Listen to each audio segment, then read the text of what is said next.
Some of you asked about the printed lineup cards I used throughout the season. So I made up this little movie to demonstrate just how that worked. So here you go. With this program we can do lineups. I post the results of the games and get the standings.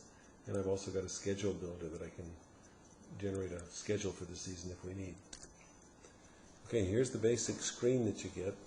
You see listed at the top is Game 4. This was to be Game 4 of the Kauai tournament on August 4th. We weren't sure what the time was going to be, and this is lineup number 75. You can put notes on here.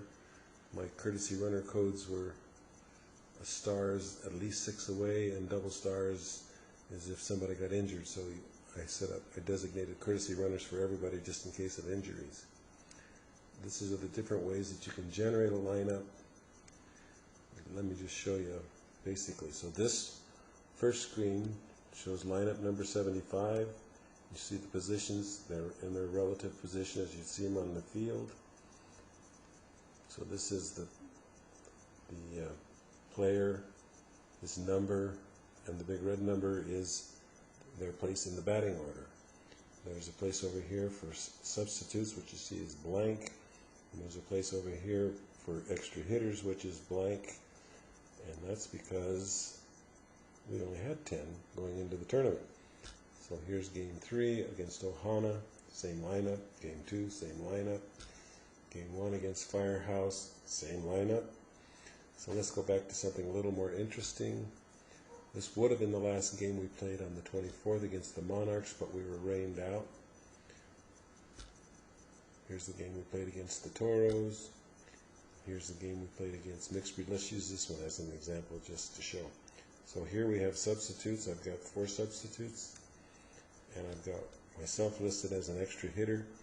So I'm going to be batting in the 3rd spot. So if you look at all the red numbers, we should have 1 for each of the 11 places on the batting order. So once you've got a lineups designated, you just go into the print documents and print the lineup card. Now you can print all the information that's on the form and on just a regular piece of paper and make it look pretty much like the lineup card that they gave us, or we can run their form through the printer, tear the pages apart and run them through separately. So if we say that, this is what the lineup card will look like. So each of those names fits on a line within the lineup card. And when the lineup card is done,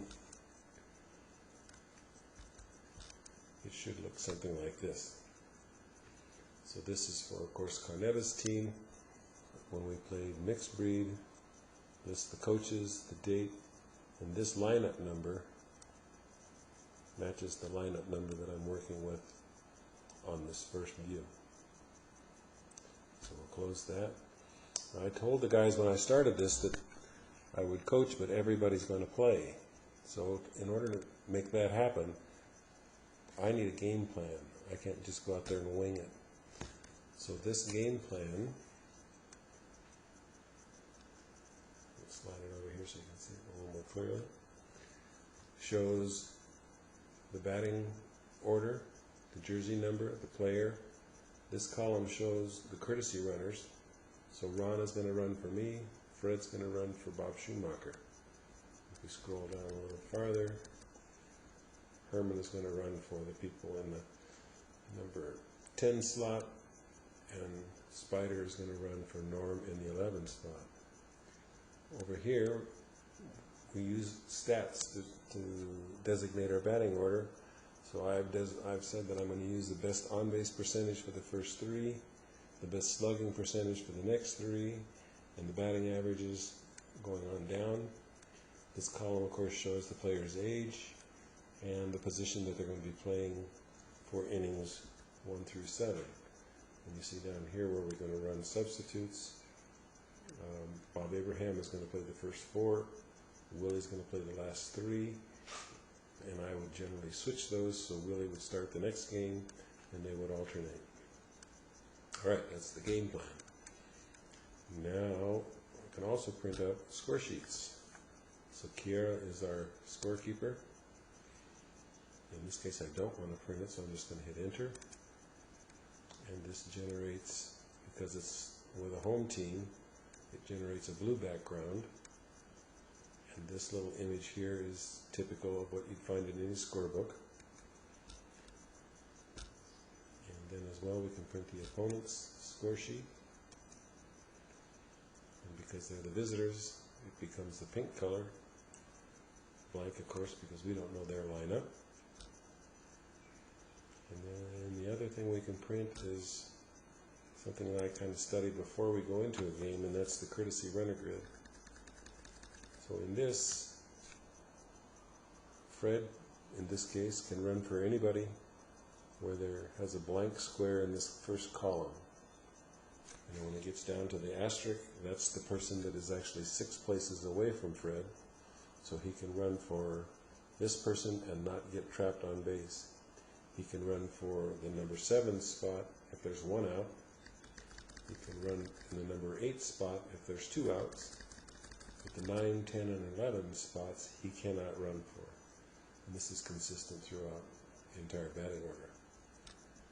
A little confusing to have right at your hands at the moment when you need a courtesy runner, but it's handy to go through before the game while you're thinking about how you're going to do it. Okay, we can also print in a number of different orders and configurations about a player roster. You can have it in alphabetical order, you can have it in order by the jersey number, you can have it in order by the batting average if you want. Let's go back. Another one that's kind of handy is when you're going to order your team uniforms. Because we collected all these sizes and documented it in the program, we know we need 2 medium shirts, one with the number 16, one with the number 39, and we need 7 larges, numbered as such, and we need 6 extra larges, numbered as such. So that's been a handy report to have. Okay. As well, there's tournament information. This up a little bit.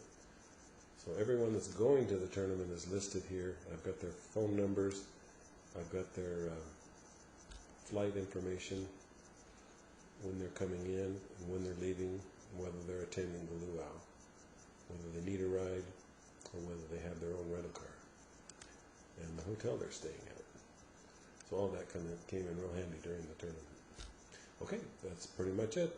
Thanks for listening.